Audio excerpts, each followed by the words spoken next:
Hello दोस्तों, स्वागत है आपका हमारे यूट्यूब चैनल याहू बाबा पे। सीएसएस के इस वीडियो कोर्स में आप सीएसएस की एक नई प्रॉपर्टी सीखने वाले हैं जिसका नाम है कलर स्कीम। देखिए, जो भी हमारे ब्राउजर्स होते हैं उसके अंदर बेसिकली हमारे को दो तरीके के थीम मोड मिलते हैं। एक तो होता है लाइट मोड, एक होता है डार्क मोड। बेसिकली जब भी हम अपनी कोई वेबसाइट बनाते हैं, जैसे उसका टेक्स्ट मान लीजिए इस तरह से ब्लैक कलर में, तो व्हाइट थीम में तो ये ठीक लगता है, मगर अगर हम इसे यहाँ पर डार्क मोड में देखें तो वहां पर ये टेक्स्ट जो है इसकी विजिबिलिटी खत्म हो जाती है, क्योंकि डार्क के ऊपर डार्क लिखा जाएगा तो उसकी विजिबिलिटी खत्म हो जाती है। तो हम चाहते हैं कि जो टेक्स्ट है वो ऑटोमेटिकली व्हाइट कलर में चेंज हो जाए। तो ऐसा काम करने के लिए सीएसएस में एक नई प्रॉपर्टी आई है जिसका नाम है कलर स्कीम। देखिए, यहाँ पर मैं सीएसएस के इसी कोर्स के अंदर पहले भी एक मीडिया सिलेक्टर समझा चुका हूँ जिसका नाम है प्रेफर्ड कलर स्कीम। उसमें और इस प्रॉपर्टी में क्या डिफरेंस है, आइए उसको समझते हैं। देखिए, हमने पहले एक टॉपिक कवर किया था जो मीडिया सिलेक्टर था जिसका नाम था प्रेफर्ड कलर स्कीम। इसकी बेसिकली दो वैल्यूज होती हैं, लाइट या फिर डार्क।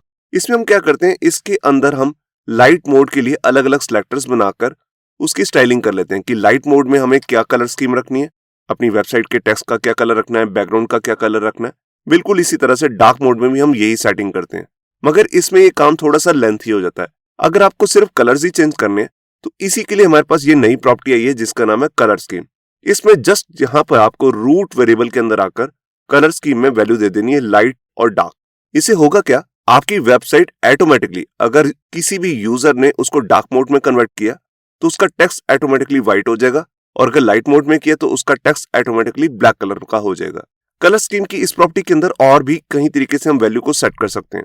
देखिए, हम यहाँ पर सिंपल लाइट भी लिख सकते हैं। इसका मतलब कभी भी डार्क मोड इंप्लीमेंट ही नहीं करना। अगर हमने डार्क डाल दिया यहाँ पर तो इसका मतलब है कभी भी लाइट मोड को इंप्लीमेंट नहीं करना। हमारी वेबसाइट हमेशा डार्क मोड में ही नजर आनी चाहिए। एक होता है लाइट और डार्क। ये वैल्यूज जरा ज्यादा पॉपुलर हो रही है क्योंकि इसके अंदर आप लाइट मोड भी सेट कर सकते हैं और डार्क मोड भी। एक होता है ओनली लाइट। इसका मतलब क्या है, इसका मतलब है कि फोर्सफुली हम कह रहे हैं कि लाइट को ही इंप्लीमेंट करना है, कभी भी डार्क मोड को इंप्लीमेंट नहीं करना। अब मैंने जैसे बताया कि ये अपने आप ही कलर को एडजस्ट कर लेती है, मगर अगर आप खुद से भी कोई कलर सेट करना चाहते हैं तो उसके लिए यहाँ पर एक इनबिल्ट फंक्शन भी आया इसके साथ जिसका नाम है लाइट डार्क। इसके अंदर जाकर आप अपने कलर स्कीम को यहाँ पर डिफाइन कर सकते हैं। ये सभी कुछ अभी हम प्रैक्टिकल देखने वाले हैं, तो ये स्टार्ट करते हैं प्रैक्टिकल। यहाँ पर देखिए, मैंने अपना एडिटर ओपन कर लिया जिसका नाम है VS कोड, और यहाँ पर एक HTML की फाइल बनाई है कलर स्कीम, जिसको मैंने यहाँ पर राइट साइड में ब्राउजर में ओपन भी करके रखा है। यहाँ पर एक हेडिंग है और यहाँ पर मैंने एक डिव लिया जिसपे क्लास लगाई है कार्ड। इसमें एक सब हेडिंग बनाई है और एक सिंपल पैराग्राफ लिया, और इसके नीचे बहुत सारे टेक्स्ट के साथ एक पैराग्राफ लिया है। अब यहाँ पर मैं आपको इंप्लीमेंट करके दिखाता हूँ कलर स्कीम को। तो देखिए, उसके लिए मैं यहाँ पे क्या करता हूँ, सबसे पहले मेरे को यहाँ पर जाना है स्टाइल। मैं यहाँ पर टैग लेता हूँ, मैं इनलाइन स्टाइलिंग कर रहा हूँ और यहाँ पर लेता हूँ रूट वेरिएबल। ये बेसिकली एक सिलेक्टर है रूट। इसके अंदर हम यहाँ पर अपनी नई प्रॉपर्टी को यूज करते हैं जिसका नाम है कलर स्कीम। ये देखिए, अब जैसे मैंने इसका दिखाया कि इसकी पॉपुलर जो वैल्यू है वो है लाइट डार्क। मैं उसको यूज करके दिखाता हूँ। उसके लिए आपको पहले लिखना है लाइट, फिर स्पेस देके यहाँ पर लिखना है डार्क। इसका मतलब मैं दोनों स्कीम जो है, कलर स्कीम लाइट थीम और डार्क थीम, दोनों को इंप्लीमेंट कर रहा हूँ। तो यहाँ पर मैंने फाइल को सेव किया। अब देखिए, मैं ब्राउजर में आया तो देखिए बाय डिफॉल्ट यहाँ पर लाइट थीम है। मैं यहाँ पर फुल व्यू करता हूँ इसको। ये देखिए, अब देखिए, अगर मेरे को अपने ब्राउजर की डार्क थीम इंप्लीमेंट करनी है तो उसके लिए मुझे सेटिंग्स ओपन करनी है। तो यहाँ पर जो आपको 3 डॉट्स दिख रहे हैं, मैं इस पे क्लिक करता हूँ और यहाँ पर जाकर सेटिंग पे क्लिक करता हूँ। ये देखिए, सेटिंग में आने के बाद आपको जाना अपीयरेंस में, और यहाँ पर अपीयरेंस के अंदर आपको एक लेबल दिखेगा मॉड। मॉड के अंदर यहाँ पर सेट हुआ लाइट। अब देखिए, अगर मैं इसको डार्क में चेंज करूंगा तो यहाँ पर आप देख रहे हैं कि पूरी डार्क थीम हो चुकी है। अब मैं आपको अपनी वेबसाइट दिखाता हूँ, और ये देखिए, जैसे मैंने इसे डार्क किया, बिल्कुल उसी टाइम पे यहाँ पर बैकग्राउंड जो है ऑटोमेटिकली ब्लैक हो गया और टेक्स्ट जो है व्हाइट हो गया।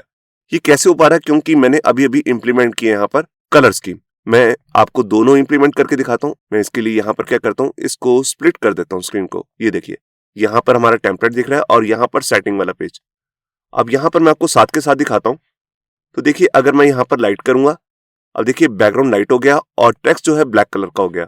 और जैसे ही मैंने इसको डार्क मोड में किया तो ये देखिए, इसी के अंदर हमारे को एक मोड और भी मिलता है जिसका नाम होता है डिवाइस। डिवाइस में क्या होता है, अगर आपने अपनी सिस्टम की सेटिंग्स में, मतलब कि जो विंडोज की सेटिंग्स है, उसके अंदर जाकर थीम मोड को चेंज कर दिया, अगर आपने वहां पर लाइट रखा हुआ तो यहाँ पर भी लाइट हो जाएगा, अगर वहां पे डार्क रखा है तो यहाँ पे भी डार्क हो जाएगा। मैं इसको क्लिक करता हूँ। ये देखिए, अब मैंने बेसिकली अपनी विंडोज की सेटिंग को यहाँ पर डार्क मोड में सेट किया हुआ है, तो तभी आपको यहाँ पर ये बैकग्राउंड डार्क और कलर व्हाइट दिख रहा है। तो ये तो हो गया हमारा कलर स्कीम। अब इसके अंदर अगर मैं यहाँ पर जैसे डार्क थीम में अगर मैं चेंज कर रहा हूँ, तो मैं चाहता हूँ कि यहाँ पर ब्लैक मत दिखे, कोई और रंग दिखे और यहाँ पर टेक्स्ट का कुछ और कलर करना है। ये सब हम कैसे कर सकते हैं? तो उसके लिए देखिए यहाँ पर मैं आया अपने एडिटर में और यहाँ पर मैं इसको फुल व्यू करके यहाँ पर आपको दिखाता हूँ। देखिए उसके लिए सबसे पहले आपको यहाँ पर बॉडी टैग के अंदर जो भी कलर सेट करने में यहाँ पर सेट करके दिखाता हूँ। तो देखिए यहाँ पर मैं दो चीजें सेट करना चाहता हूँ, एक तो कलर और एक बैकग्राउंड कलर।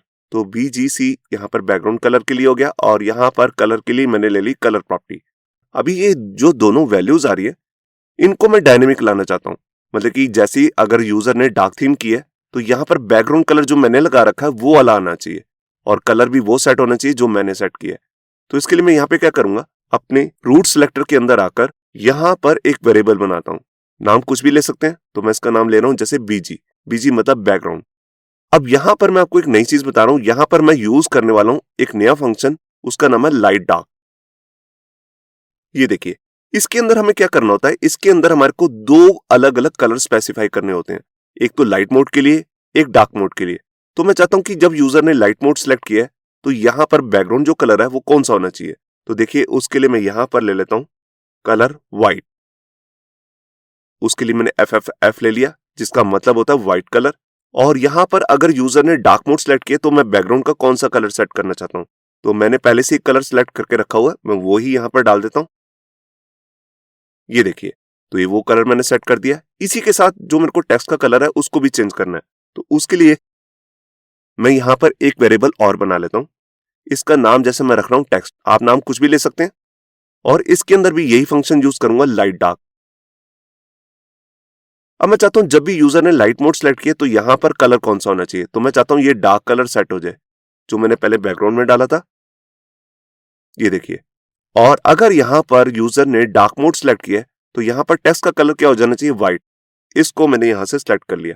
आप अपने अकॉर्डिंग ये कलर सेट भी कर सकते हैं। अब ये कलर मेरे को यूज कैसे करने, इसके लिए मेरे को ये वेरिएबल्स यूज करने हैं।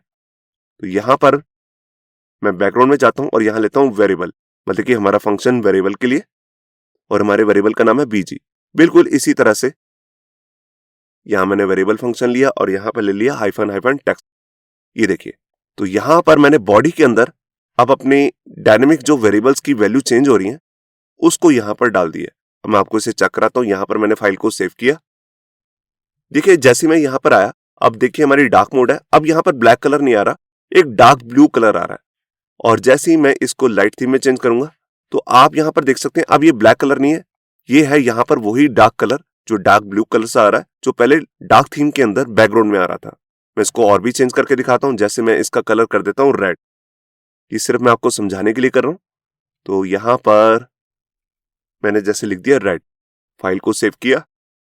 ये देखिए अब अगर हमारी यहां पर मोड जो है लाइट है तो यहां पर टेक्स्ट हो जाएगा रेड और बैकग्राउंड व्हाइट।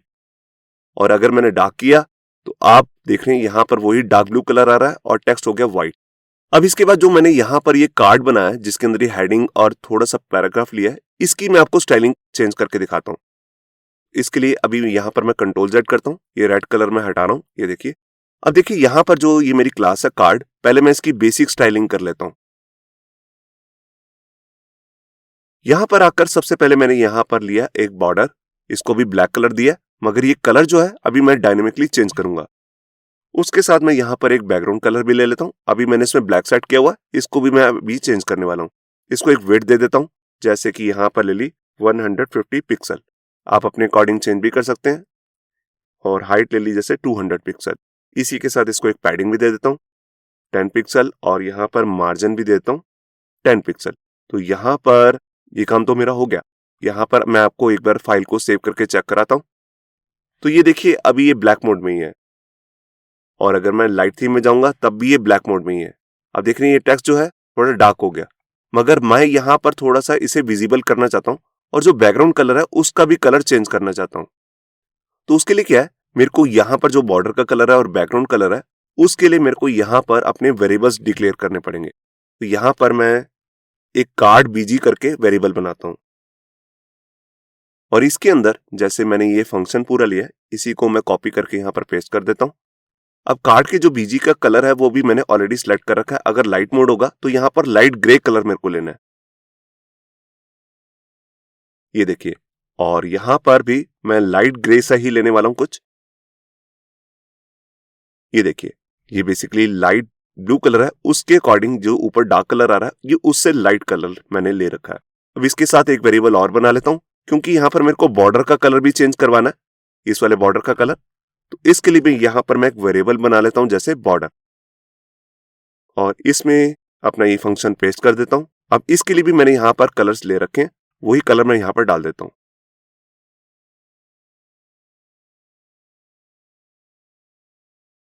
ये देखिए। तो यहां पर अब मैं क्या करता हूं, इन दोनों वेरिएबल्स को मैं नीचे यहां पर यूज कर लेता हूं। तो बॉर्डर के लिए मैंने जो वेरिएबल बनाया उसका नाम है बॉर्डर, ये देखिए।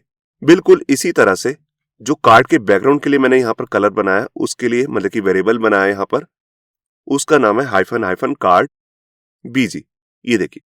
तो यहां पर ये मैंने इनको भी सेट कर दिया। यहां पर मैंने फाइल को सेव किया, मैं यहां पर आया ब्राउजर में। अब आप यहां पर देख रहे हैं यहां पर लाइट ग्रे कलर आ रहा है कार्ड में, और एक बॉर्डर भी आ रहा है ग्रे कलर का। मैं यहां पर थीम मोड चेंज करता हूं, यहां पर मैंने किया डार्क। अब आप देख रहे हैं यहां पर जो पीछे था बॉडी का बैकग्राउंड वो ज्यादा डार्क है, मगर ये उससे लाइट है। और यहां पर बॉर्डर कलर भी उसके अकॉर्डिंग चेंज हो रहा है, और टेक्स्ट तो ऑटोमेटिकली व्हाइट हो ही रहा है क्योंकि उसको मैंने बॉडी में पास किया हुआ है। इसका अगर आपने कलर भी चेंज करना है अलग से, वो भी आप कर सकते हैं। ये देखिए मैं दोबारा से लाइट करता हूं और ये डार्क। तो आप कलर थीम को यूज करके अपनी वेबसाइट में किसी भी एलिमेंट को, जो भी हमारे पास टैग्स आ रहे हैं, किसी भी टैग का आप यहां पर बैकग्राउंड कलर, टेक्स्ट कलर या कुछ भी कलर थीम से रिलेटेड जो भी प्रॉपर्टी होती है जैसे बॉर्डर कलर वगैरह भी, उनको भी चेंज कर सकते हैं। अब मैं यहां पर आपको फॉर्म्स को यूज करके दिखाता हूं। अगर हम यहां पर HTML का कोई फॉर्म बनाए, उसकी इनपुट फील्ड ले, तो वो कैसा दिखता है। तो देखिए उसके लिए मैं यहां पर आया और यहां पर कहीं पर देखिए कार्ड टैग के नीचे यहां पर मैं एक इनपुट टैग ले लेता हूं। इसकी टाइप मैंने ले ली टेक्स्ट, और यहां पर एक प्लेस होल्डर भी लगा देता हूं और यहां ले देता हूं टाइप हेयर। ये देखिए मैं आपको दिखा रहा हूं कि अगर कलर थीम हमने यहां पर यूज किया है तो हमारा जो ये इनपुट फील्ड है इसका भी बैकग्राउंड कलर वगैरह चेंज होता है। देखिए मैं यहां पर आया, अब देखिए अभी मैंने डार्क मोड थीम चेंज की हुई है, तो यहां पर आप टेक्स्ट देख सकते हैं, यहां पर बैकग्राउंड ग्रे आ रहा है, और अगर मैं इसके अंदर कुछ लिखूंगा वो व्हाइट आ रहा है। और जब मैं इस पे यहाँ पर एक्टिव भी हो रहा हूँ तो इसका बॉर्डर जो आप देख रहे हैं आउटलाइन आ रही है वो भी व्हाइट आ रही है। अगर मैं इसको यहाँ पर चेंज कर दूं लाइट मोड में, अब आप यहाँ पर देख रहे हैं ये ऑटोमेटिकली ब्लैक कलर सा जैसे ग्रे कलर का हो गया, टेक्स्ट यहाँ पर ब्लैक कलर का हो गया और बैकग्राउंड यहाँ पर व्हाइट हो गया। अब मैं इसके अंदर कुछ लिख भी रहा हूँ वो भी ब्लैक मोड में ही आ रहा है, मगर जैसे ही मैं इसको डार्क में करता हूँ तो ये भी यहाँ पर चेंज हो जाता है। तो ये इनबिल्ट फीचर ही है, अपने आप जितनी भी फॉर्म्स की फील्ड होंगी उनका कलर ये चेंज कर देगा। अगर आप अपने अकॉर्डिंग चेंज करना चाहते हैं तो यहाँ पर आप लाइट डार्क नाम का जो फंक्शन है उसको यूज कर सकते हैं। अब यहाँ पर मैं आपको एक लास्ट एग्जांपल बता रहा हूँ जिसमें मैं खुद की कलर स्कीम चेंज करने के लिए यहीं पर कुछ बनाने वाला हूँ। देखिए अभी तक हम क्या कर रहे थे, सेटिंग्स को खोल के यहाँ पर चेंज कर रहे थे, लाइट हो गया, डार्क हो गया, मगर एक्चुअल में क्या होता है ये वेबसाइट्स के अंदर ही ये फीचर होता है, ये हम सेटिंग में जाकर नहीं करते। कई बार आपने देखा होगा कि आजकल वेबसाइट में स्टॉप में ही यहाँ पर डार्क मोड और थीम मोड का आ रहा होता है, तो बेसिकली वो जावास्क्रिप्ट से होता है। मगर ये काम हम CSS में कैसे करेंगे वो मैं आपको बता रहा हूं। तो देखिए जैसे मैं यहां पर हेडिंग के नीचे यहां पर एक इनपुट फील्ड ले लेता हूं, इसकी टाइप ले लेता हूं चेकबॉक्स। देखिए मेरे को यहां पर क्लिक फीचर बनाना है, तो यहां पर क्लिक नाम का जो इवेंट होता है वो बेसिकली जावास्क्रिप्ट के अंदर ही हम यूज कर सकते हैं, मगर इस CSS में अगर आपको करना है तो आप यहां पर चेकबॉक्स या रेडियो बटन लेते हैं और इसको एक ID देता हूं और इसका नाम जैसे मैं रख देता हूं डार्क टॉगल। ये देखिए अब इसी के साथ मैं यहां पर एक लेबल भी ले लेता हूं। ये लेबल किसके लिए काम करेगा, इस वाले ID के लिए। यहां पर मैंने इसका नेम कॉपी करके यहां पर रख दिया फॉर नाम के एट्रीब्यूट में। अब इसके अंदर यहां पर मैं लिख देता हूं डार्क मोड, और यहां पर एक इमेज वगैरह भी लगा सकते हैं। तो यहां पर अभी मैं एक एंटिटी कोड लगा देता हूं जैसे मून वगैरह का। तो उसके लिए विंडोज के अंदर यहां पर फीचर आता है, आप प्रेस करेंगे विंडोज का बटन और साथ में डॉट, तो यहां पर आपके सामने इस तरह से एंटिटी कोड की विंडो ओपन हो जाती है। तो यहां पर आप सर्च कर सकते हैं मून, मैंने ऑलरेडी कर रखा है, तो यहां पर ये दिखा भी रहा है इसकी इमेज, ये देखिए। तो यहां पर मैं करना क्या चाहता हूं, मैं चाहता हूं कि बाय डिफॉल्ट जब पेज ओपन होगा तो ये अनचेक होगा। अगर यूजर ने इस पर क्लिक कर दिया चेक बॉक्स पे, तो ऑटोमेटिकली जो हमारी थीम है वेबसाइट की वो चेंज हो जानी चाहिए डार्क मोड में। तो यूजर खुद ही इसे चेंज कर सकता है विदाउट सेटिंग में गए। तो उसके लिए मैं यहां पर क्या करता हूं, तो सबसे पहले मैं यहां पर अपना सिलेक्टर बना रहा हूं HTML। अब मैं HTML के अंदर चेक करना चाहता हूं क्या इस चेक बॉक्स पे क्लिक हुआ है कि नहीं। तो चेकिंग करने के लिए CSS के अंदर नई सूडो क्लास आई है जिसका नाम है हैश। अगर आपको इसके बारे में नहीं पता तो इसका लिंक भी मैं आपको ऊपर दे दूंगा जिसपे मैंने डिटेल वीडियो बना रखी है। अब यहां पर हमारा जो आईडी है उसका नाम है डार्क टॉगल, जिसको मुझे चेक करवाना है। तो यहां पर मैंने लिखा हैश डार्क टॉगल और यहां पे चेक क्या करना है, क्या यूजर ने इस पे क्लिक किया है कि नहीं। तो जब भी हमने चेक बॉक्स की यहां पर चेकिंग करनी होती है तो हम यहां लिखते हैं चेक। अगर यूजर ने इस पे चेक किया है किस पर, जिसका नाम है डार्क टॉगल, तब यहां पर HTML में जाकर क्या करना है, उसके लिए मैं यहां पर कलर स्कीम को चेंज कर दूंगा। यहां पर कलर स्कीम की वैल्यू मैं सेट कर रहा हूं डार्क। अब ये हम खुद ही कह रहे हैं कि इसको डार्क कर दो। तो जैसे ही डार्क होगा तो जो भी हमने यहां पर ऊपर रूट के अंदर जाकर ये वेरिएबल्स बनाए, तो जो भी डार्क की वैल्यूज थी, यहां पर आप सेकंड वैल्यू जितनी भी देख रहे हैं, ये अपने आप इंप्लीमेंट हो जाएंगी। तो अभी मैं यहां पर नीचे आता हूं और यहां पर क्या करता हूं, बिल्कुल इसी सिलेक्टर को कॉपी करता हूं और यहां पर अगर यूजर ने इस पर क्लिक नहीं किया, किस पर, इस डार्क टॉगल पर, उसकी भी मेरे को यहां पर सेटिंग करनी है। तो उसके लिए मैं यहां पे क्या करता हूं, सबसे पहले इस सिलेक्टर को, जो मैंने पूरा सिलेक्टर बनाया, इसको मैं यहां से कट करता हूं और यहां पर यूज करता हूं नॉट, और नॉट के अंदर जाकर अपना जो पूरा सिलेक्टर है इसको पेस्ट कर देता हूं। ये देखिए, अब मैं कह रहा हूं कि HTML के अंदर पहले चेक करना है उसे यहां पर जाकर कि डार्क टॉगल की वैल्यू चेक्ड है। अगर चेक नहीं है उसके लिए मैंने यहां पर लिखा नॉट। अगर चेक नहीं है तब HTML में क्या करना है, यहां पर कलर स्कीम को चेंज कर देना जिसका नाम है यहां पर लाइट। ये देखिए, तो यहां पर मैंने फाइल को सेव किया। अब देखिए, जैसे मैं यहां पर आया तो यहां पर अनचेक है। जब ये अनचेक है तो ये लाइट मोड ही है। अगर आप इसे डार्क मोड में चेंज करना चाहते हैं तो यहां पर जस्ट आपको इस चेकबॉक्स पे क्लिक करना है। ये देखिए, तो ये हो गया डार्क मोड। अगर मैंने इसे अनचेक किया तो ये हो गया लाइट मोड, ये हो गया डार्क। तो ये हमने विदाउट जावास्क्रिप्ट अपना थीम स्विचर बना लिया जो वेबसाइट की थीम को चेंज कर सकता है। देखिए, ये वैल्यू जो है ये परमानेंट सेव नहीं होगी। अगर आप वेबसाइट के किसी और पेज में जाएंगे तो वहां पर दोबारा से लाइट मोड में चेंज हो जाएगा। मैं आपको करके दिखाता हूं। ये देखिए, जैसे मैंने रिफ्रेश किया तो ये अनचेक हो गया। ऐसा काम करने के लिए हम जो इसकी वैल्यू होती है बेसिकली उसको सेव करवाते हैं अपने ब्राउजर मेमोरी के अंदर। ये काम हम जावास्क्रिप्ट में ही कर सकते हैं। तो अभी ये फीचर हमारे पास CSS में नहीं आता। तो वैसे मैंने आपको बेसिक दिखाया कि आप थीम स्विचर CSS में कैसे बना सकते हैं। इसके लिए जस्ट आपको इस तरह से सिलेक्टर बनाना है। तो ये था हमारा इस वीडियो का कोड जिसके अंदर मैंने आपको ये नई प्रॉपर्टी आई है जिसका नाम है कलर स्कीम, इसको बताया, और इसके साथ जो ये नया फंक्शन आया लाइट डार्क, इसको कैसे यूज करना है। ये वीडियो का जो पूरा कोड है ये आपको हमारे गिटहब के अकाउंट से मिल जाएगा जिसका लिंक भी नीचे डिस्क्रिप्शन में है। होप सो आपको हमारा ये वीडियो ट्यूटोरियल अच्छा लगा होगा। अगर अच्छा लगा है तो वीडियो को प्लीज लाइक करना मत भूलिए। अगर आप ऐसी रेगुलर अपडेट्स चाहते हैं तो हमारे चैनल याहू बाबा को सब्सक्राइब करना मत भूलिए।